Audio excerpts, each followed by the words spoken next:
Bon, mes meilleurs voeux à tout le monde. Quand j'ai repris le train ce matin pour remonter à Paris en me disant allez, comme on remonte sur le ring, quoi, je me suis dit bon sang, on est quand même des acrobates, quoi.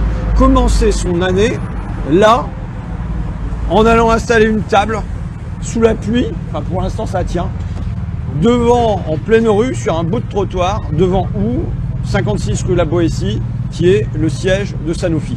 Et en commençant, je vais le dire, par lancer des accusations. Des accusations contre cette multinationale et des accusations contre la Macronie. Parce que, pourquoi on n'a pas de vaccin en France? Dans le pays de Pasteur, comme ils répètent en ce moment tous les jours. Pourquoi? Parce que la Sanofi et la Macronie sont cul et chemise. Ils sont liés. Du coup, qu'est-ce qui s'est passé? Eh bien, il y a une casse d'un outil industriel et d'un outil sanitaire depuis 10 ans. On a laissé faire, en particulier ces dernières années. L'État a laissé faire, le chef de l'État a laissé faire, même il a applaudi, il a encouragé. Et du coup, on se retrouve avec un outil industriel complètement démembré et incapable aujourd'hui de produire un vaccin.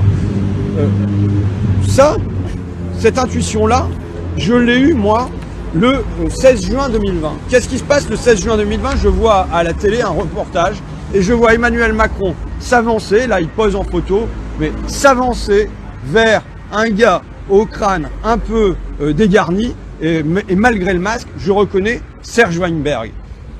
Qui est Serge Weinberg? C'est le président de Sanofi et qui a décidé, qui a conseillé à Emmanuel Macron en 2007, quand Emmanuel Macron était à la commission Attali, il lui a dit enrichissez-vous et c'est lui qui l'a fait entrer à la banque Rothschild. C'est lui ensuite qui l'a encouragé comme candidat à la présidentielle, qui l'a soutenu. Et c'est lui encore, là c'est une autre photo où on voit Serge, c'est quoi ça? C'est le jour de l'intronisation de Macron à l'Élysée. Qu'est-ce que fait Macron? Il vient là dans les salons de l'Élysée saluer son ami Serge Weinberg qu'il n'a pas oublié. Donc il y a un lien au sommet de l'État entre son chef Emmanuel Macron et le président de Sanofi, Serge Weinberg. Pourquoi en juin dernier Emmanuel Macron était sur le siège de Sanofi, enfin était à Marcy-l'Étoile près de Lyon sur un site de Sanofi? Parce que quelques jours auparavant, le directeur général de Sanofi, Paul Hudson, avait eu cette déclaration, je ne sais pas si tu t'en souviens, il avait dit si un vaccin est trouvé, les États-Unis seront les premiers servis. Et là, ça tournait en France, à la honte dans le pays, cette déclaration, ça faisait monter la fièvre sur les réseaux, les politiques dénonçaient un choix anti-patrie, Sanofi était cloué au pilori, donc qu'est-ce qu'il fallait? Pour laver cet affront, il n'y avait rien de mieux qu'un déplacement du président de la République en personne, qui vient sur le site, qui aide Sanofi à se réintégrer à la nation, qui promet une belle réconciliation devant les caméras, qui salue Paul Hudson d'un Thanks you for welcome here, tu vois, on est en France, donc il parle comme ça, et qui promet 200 millions d'euros d'aide à Sanofi pour développer un vaccin. Tu vois, Macron qui file du pognon à Sanofi à ce moment-là. La paix est signée, et finalement c'est un plan publicitaire qui est offert par le chef de l'État à la multinationale, qui se paye donc son président comme agent. Parce qu'il y a ce lien intime entre Sanofi et la Macronie.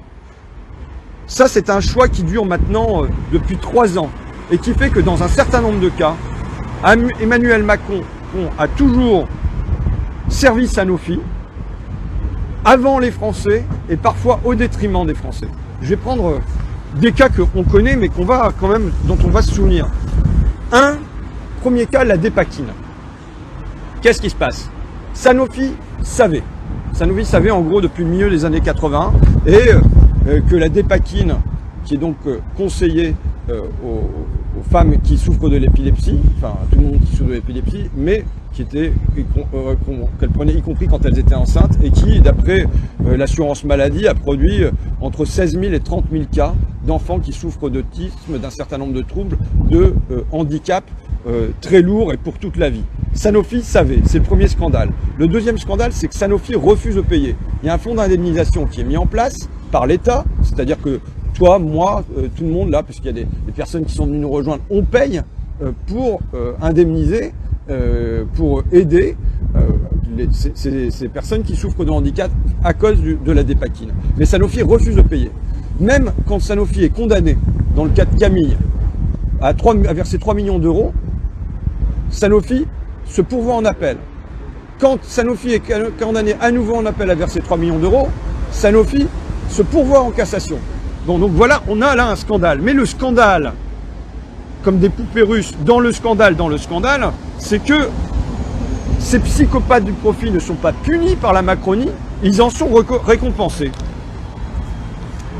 Alors que Sanofi refuse de payer, dans le cas de la Dépakine, quel est le premier déplacement industriel de Édouard Philippe, Premier ministre, en juin 2017? C'est de se rendre sur le site de Vitry. Et quand on l'interroge à propos de la Dépakine dans l'hémicycle, le Premier ministre, il nous répond quoi? Il ne faut pas dénigrer une entreprise française, une entreprise qui fonctionne bien. Tu vois, même si derrière, il y a 30 000 enfants autistes qui refusent de payer tout ça, il ne faut pas la dénigrer. Quand on interroge Christophe Castaner, qui à l'époque était porte-parole du gouvernement, je crois bien, on ne doit pas critiquer des entreprises qui réussissent comme Sanofi.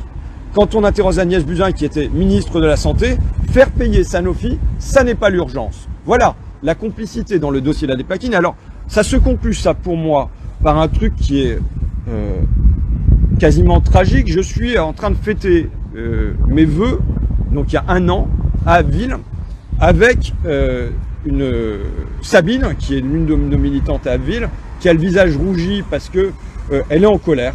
Qu'est-ce qu'elle me raconte? Sa fille donc souffre d'autisme. Elle a pris de la Dépakine quand elle était enceinte, et elle vient me dire voilà, j'ai peur pour ma fille parce que elle devient de plus en plus aveugle, de plus en plus sourde. Ses sens s'éteignent. Je suis angoissé par ça. Et je sais pas si tu as vu, elle me dit, Serge Weinberg a été fait haut commandeur de la Légion d'honneur. Je me dis putain, c'est pas possible quoi. C'est pas possible que, alors qu'ils refusent de payer, alors qu'ils reconnaissent pas leur tort, on lui remette en plus la Légion d'honneur. Je suis allé vérifier et en effet, Serge Weinberg a bien été élevé au prestigieux grade de grand commandeur. Tu vois? Alors ça, premier scandale qui montre la complicité de la Macronie avec Sanofi. Deuxième scandale, Mourinx. Mourinx, c'est donc une ville dans le sud-ouest, il me semble que c'est près de Lourdes, je m'y suis rendu, dans le bassin de Lac. Et là, qu'est-ce qu'il y a? Il y a un rapport qui est rendu public le 8 juillet 2018. Je vais être précis sur la date, tu vas voir pourquoi. Le dimanche 8 juillet 2018, France Info et Mediapart sortent une info comme quoi Sanofi a émis 190 000 fois plus d'une substance qui s'appelle le bromopropène, il me semble, qui est une substance à la fois cancérigène et mutagène, 190 000 fois plus que les normes autorisées. 190 000 fois plus. Et là, comment réagit Sanofi en disant, avec les vents, je cite, hein, c'est un communiqué de Sanofi, on va croire que c'est du délire, mais avec les vents dominants dans la région, leur vitesse, il y avait dilution des gaz toxiques dans l'atmosphère. C'est encore mieux que le nuage de Tchernobyl, le nuage de Sanofi là-bas. C'est le vent, les vents vont dans la bonne direction, donc vous ne faites pas de soucis.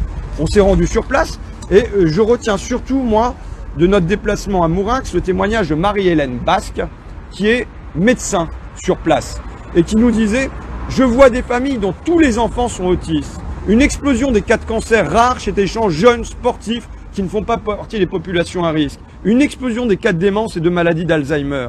Là, actuellement, c'est les cancers du pancréas et ainsi de suite. » Donc, une médecin du coin. Je lui demande, mais ça, c'est des impressions que vous avez. Est-ce que vous avez des données concrètes? Et là, elle me dit, non, je dirais que l'ignorance est organisée, il n'y a pas d'études. Voilà, il y a un refus de l'État de mettre en place des études pour savoir ce qu'il en est exactement sur le plan épidémiologique. Et là, le scandale, c'est que le lendemain de ça, donc là j'ai dit dimanche 8 juillet, c'est rendu public. Le lundi 9 juillet, qu'est-ce qu'on apprend par une dépêche de l'AFP? Une dépêche de l'AFP nous informe de ça. Le Gotha de la pharmacie mondiale s'invite lundi à Paris à l'occasion du Dolder. Le Dolder, c'est les 25 plus gros labos pharmaceutiques du monde qui se réunissent. Et où est-ce qu'ils vont se réunir? Où est-ce que ce forum privé, dont les échanges restent secrets, nous dit la dépêche AFP, va se réunir? Il va se réunir dans les salons de l'Élysée, en présence du président de la République. Et ils en sont immédiatement récompensés. Là, j'ai le papier, là. Ah, je croyais l'avoir. Si je l'ai. T'as le papier, là. Donc, je rappelle que le dimanche, on vient d'apprendre que du côté de Mourinx, il y a 190 000 fois plus que les normes autorisées d'une substance à la fois cancérigène et mutagène qui est relâchée dans l'atmosphère par Sanofi. Et là, vous avez le directeur général de l'époque de Sanofi, Olivier Brandicourt, qui trône dans les Échos, qui vient d'avoir une rencontre avec le Premier ministre et avec le Président de la République, et qui dit que les mesures prises par le gouvernement sont très encourageantes. Je ne vais pas détailler les mesures, mais on leur fait des cadeaux sur les médicaments, sur le délai des études, sur 50 millions d'euros qui seront apportés, et ainsi de suite. Donc, alors que là, le Président de la République, il avait des industriels, dont Sanofi, en face de lui, qui pouvaient taper du poing sur la table pour rappeler que ce qui se passait à Mourinx, c'était scandaleux, il n'y aura pas un mot de l'État sur Mourinx. Pas un mot du chef de l'État sur la mise en danger des habitants et des salariés sur le site de Mourinx. Et au contraire, on le voit à la une des Échos, Sanofi est récompensé. J'en viens au scandale le plus massif et qui nous intéresse, qui nous concerne toutes et tous aujourd'hui, pas seulement les personnes qui prennent de la Bitpakil, pas seulement les gens qui sont salariés chez Sanofi, pas seulement les habitants de Mourinx, mais tous les habitants de la France. C'est le massacre de la recherche chez Sanofi depuis une décennie. En 10 ans, Sanofi a licencié la moitié de ses chercheurs. La moitié de ses chercheurs dans le monde, la moitié de ses chercheurs en France. On en a eu 2000 de supprimés. Les effectifs de la recherche et développement ont été diminués de moitié aussi. Le groupe s'est désengagé de la recherche dans un tas de domaines. Les antibiotiques, la cardio, la neurologie, la maladie d'Alzheimer, le diabète et j'en passe. Cette année, on va encore avoir des fermetures de sites de recherche chez Sanofi, Alfortville et Strasbourg, ce qui fait qu'il ne restera plus dans la totalité du pays que 3 labos de recherche, alors qu'il y a 10 ans, on avait 11 laboratoires de recherche en France de Sanofi. On passe de 11 laboratoires de recherche à 3 laboratoires de recherche.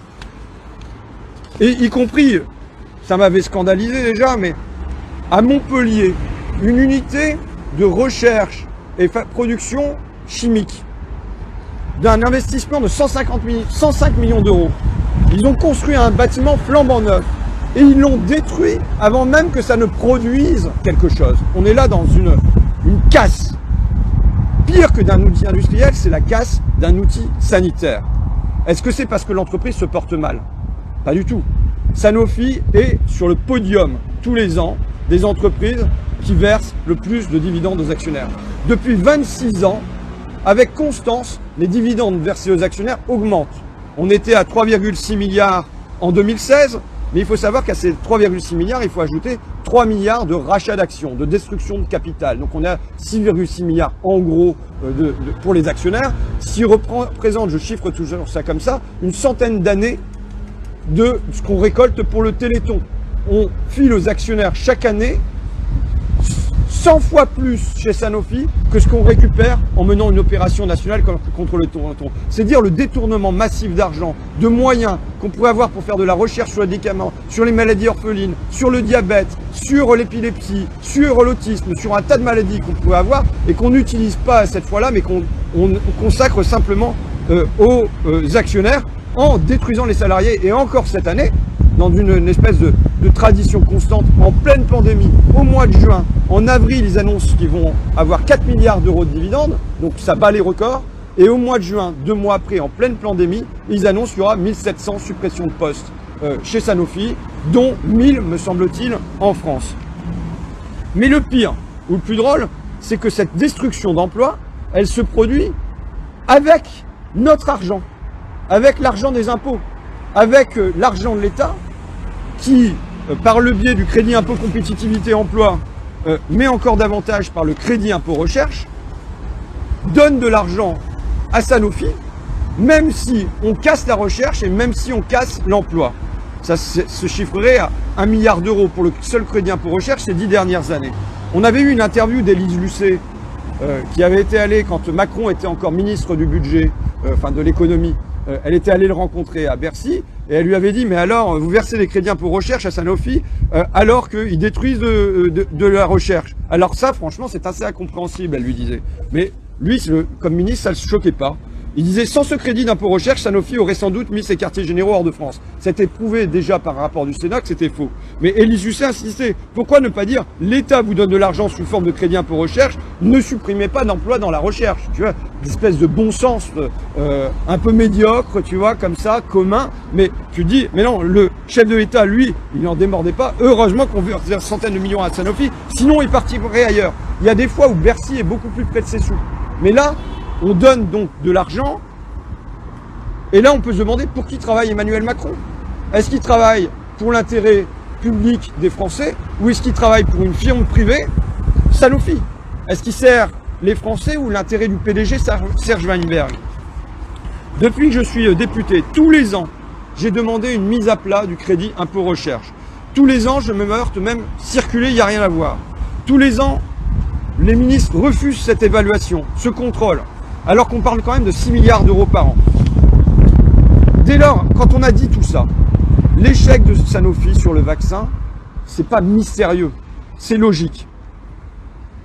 Comment espérer que le groupe trouve le moindre remède alors qu'il consacre toute son énergie depuis une décennie à casser la recherche, à ne pas investir et à désorganiser l'outil de production?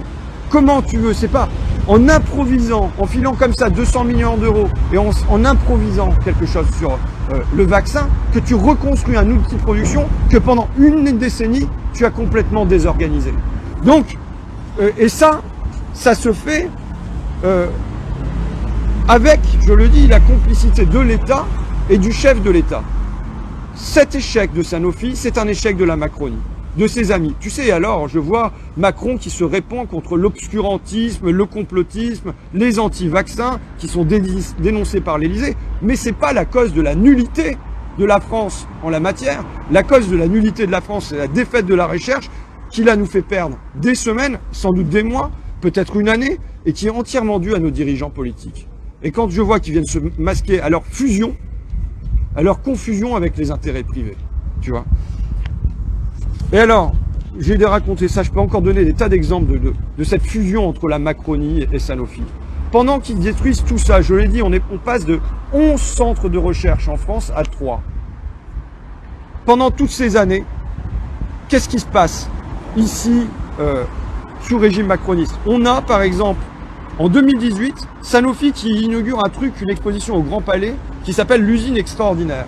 Eh bien, ça se fait sous le haut patronage du président de la République, qui fait défiler tous ses ministres à l'inauguration par Sanofi.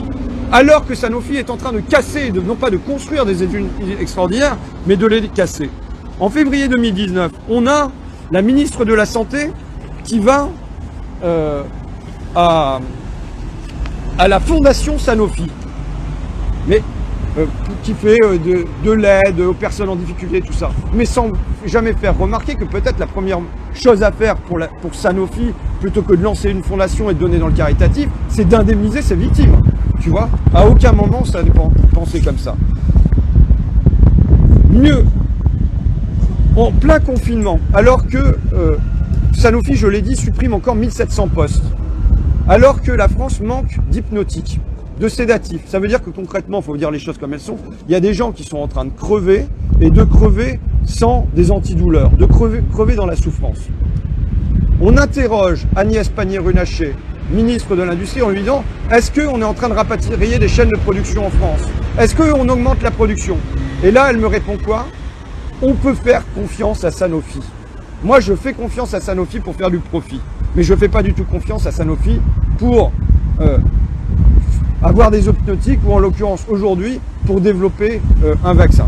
Donc là, on a, je fais confiance à Sanofi, tout est dit, c'est-à-dire que le blanc-seing qui est accordé à Sanofi, un aveuglement, des amitiés au sommet, et c'est nous qui le payons désormais. Il faut voir s'il y a matière à une plainte là-dedans. Il faut voir s'il y a une matière à une plainte pour non-assistance à personne en danger, je ne sais pas trop quoi. Mais je suis pas fort en juridique. Mais là, en tout cas, si aujourd'hui on n'a pas de vaccin, oui, c'est la faute à la Macronie qui répand de l'argent comme ça sur Sanofi en espérant que les vaccins germent et en laissant se désorganiser l'outil de production. Je te propose maintenant, dans ce deuxième temps, qu'on fasse venir Claire, Claire et Thierry. Claire, il me semble que tu es la première personne qui nous a alerté sur le scandale de la Dépakine. Tu nous as envoyé un courrier des lecteurs à Fakir qu'on a lu. Et à partir de ce moment-là, on s'est mis à retracer avec Marine Martin, la présidente de la PESAC, l'historique de la Dépakine et des responsabilités de Sanofi. Là, ça va pas plus loin. Oui, effectivement, je vous ai fait un courrier. Alors moi, j'ai appris le problème de la dépakine grâce à Marine Martin qui a créé une association qui s'appelle la Pessac, qui, elle, deux de ses enfants sont touchés par la dépakine. Et quand moi, je l'ai entendu parler à la radio, effectivement, je me suis dit, mais c'est exactement le problème de mes enfants. Le plus grand avait 16 ans à l'époque. Donc, à savoir que j'ai deux enfants qui sont touchés par la dépakine, car je suis épileptique et j'ai pris effectivement ce médicament pendant mes 2 grossesses. J'habite à Paris, j'ai été suivie donc à l'hôpital Port-Royal par le grand professeur Papernik, qui lui n'était pas au courant à l'époque. Donc on est en 1997 à ce moment-là. Et en 99 pour le deuxième. Tu as 2 enfants qui souffrent d'autisme. Voilà, donc maintenant j'ai effectivement 2 enfants qui souffrent d'autisme à cause de ce médicament qui est très très bon effectivement pour les crises d'épilepsie, mais pas du tout quand on est enceinte, il faut absolument pas en prendre. Ce n'était pas noté sur les boîtes, enfin les médecins n'étaient pas au courant, donc alors que Sanofi le savait. Alors pourquoi on en est toujours là, donc depuis. Est-ce que tu as été indemnisé par l'ONIAM, l'office qui justement, donc on est en procès contre Sanofi qui refuse de payer. Et alors ça passe à ce moment-là par l'ONIAM. C'est encore grâce à Marine Martin si on peut être remboursé par l'ONIAM. L'office du médicament, voilà. Et effectivement, donc je suis en procès donc depuis, on est en quelle année là? Ça fait 4 ans, 4 ans que je suis en procès. Et là, il y a 2 jours, on vient d'avoir effectivement un résultat. Donc mon fils va toucher de l'argent, le grand de l'ONIAM, mais Sanofi refuse, voilà, exactement. Voilà. Donc Sanofi refuse toujours de payer. Alors, moi, je voudrais te poser une question, c'est quand tu vois le président de la République qui reçoit Sanofi à l'Élysée, quand tu vois le président de la République qui se déplace sur des sites industriels de Sanofi, ou quand tu vois la ministre de la Santé de l'époque, quand tu les vois comme ça avec le président de Sanofi ou le directeur général, qu'est-ce que tu ressens? Beaucoup de colère, beaucoup de rage et c'est un scandale. Un scandale et effectivement nos gouvernants sont responsables de ça aussi. Ils sont complices. Ils sont complices quand effectivement Macron invite Sanofi dans des super dîners. Ils sont complices de tout ça. On a aussi avec nous Thierry Baudin, excuse-moi, il faut quand même que je te donne ton nom, on n'est pas entre copains. On a Thierry Baudin qui est avec nous, qui est délégué CGT chez Sanofi. Ouais. Et peut-être que tu peux nous en dire plus sur ta lecture de l'échec de Sanofi sur le vaccin. En tous les cas, on regarde des éléments que nous avons, on fait une analyse, c'est clairement la stratégie financière qui à notre avis est responsable du manque d'efficacité et de l'échec à ce jour du vaccin de Sanofi. On ne peut pas avoir une stratégie scientifique et industrielle qui est basée simplement sur le cadencement des communiqués de presse de la direction. On va sortir un vaccin, on va le sortir à telle date, il nous faut des financements publics sans aucune transparence. Ça, c'est pas possible. Il y a eu des pertes d'expertise importantes, comme tu l'as souligné, tout à la fois dans la partie de la recherche vaccinale comme dans la partie de la recherche pharmaceutique, et j'y reviendrai. Mais en même temps, cette pression qui a été mise sur les équipes, sur la base des communiqués de presse de la direction pour simplement plaire aux actionnaires et qu'ils fassent remonter le cours de l'action, a conduit sûrement à ce qu'ils veulent précipiter les choses et qu'on ait un échec alors que quelques semaines supplémentaires avec des contrôles supplémentaires, avec des expertises supplémentaires, il est clair qu'à notre avis, il n'y aurait pas eu l'échec à ce jour du vaccin de Sanofi. Donc c'est bien cette stratégie financière à coup d'économie, de plan de restructuration, d'arrêt d'axes de recherche dans la partie pharmaceutique, de moindre expertise dans toutes nos activités de recherche, mais également du démantèlement de l'outil industriel qu'on est en train de vivre. C'est malheureusement ça la stratégie actuelle du groupe Sanofi, simplement pour toujours augmenter le dividende versé aux actionnaires parce que c'est leur seule boule de cristal. Alors là, il va y avoir cette année 2 labos qui vont fermer, à Alfortville et Strasbourg. Alors, Alfortville a fermé en fin 2020. Il est fermé, voilà, le centre de recherche de développement toxicologie d'Alfortville a fermé. Et en 2021, il y a un plan, comme tu l'as annoncé, d'au minimum de 400 suppressions d'emplois avec la fermeture programmée du centre de recherche de Strasbourg. Ce plan, il n'est pas encore annoncé officiellement. Il est clair que si le gouvernement tapait une fois sur la table, ce que malheureusement il ne fait pas depuis le départ, et tu as dit pourquoi, entre les liens entre malheureusement la Macronie et la direction de Sanofi, eh bien ce plan ne devrait pas voir le jour. On a eu 300 suppressions d'emplois dans la recherche pharmaceutique l'année dernière, 400 à nouveau. On va passer sous le seuil des 3000, plus de 50% des effectifs supprimés en 12 ans. C'est inacceptable. On arrête des axes de recherche absolument essentiels pour la santé publique. C'est inacceptable. Il faut une appropriation sociale de cette industrie. C'est plus possible d'avoir simplement une direction d'entreprise qui n'est guidée que sur les médicaments les plus rentables, que sur les axes thérapeutiques les plus rentables et qui abandonne très clairement les patients, les salariés face à ces exigences financières qui ne devraient pas être dans le monde d'après, comme on dit. Donc oui, on est très en colère. C'est pour ça que nous, au niveau de la CGT, on sera en action le mardi prochain, le 19 janvier, pour dire non à ces restructurations, non à ces démantèlements, et faire en sorte qu'on retrouve une entreprise qui devrait être au service de la santé publique dans notre pays et non au service des actionnaires. Alors moi, là, d'abord, même quand ça se passe dans le pneumatique, je viens aux côtés des salariés, mais là, je pense que quand on parle de Sanofi, c'est pas seulement les salariés, c'est l'intérêt des Français, c'est l'intérêt de la santé. Et le combat autour de Sanofi, voilà, pour moi, il concerne les 67 millions de Français. Si on n'a pas de vaccin aujourd'hui, donc c'est peut-être comment, je dirais, les Français peuvent apporter leur soutien aux salariés dans cette lutte pour qu'il n'y ait pas la destruction complète d'un outil de santé.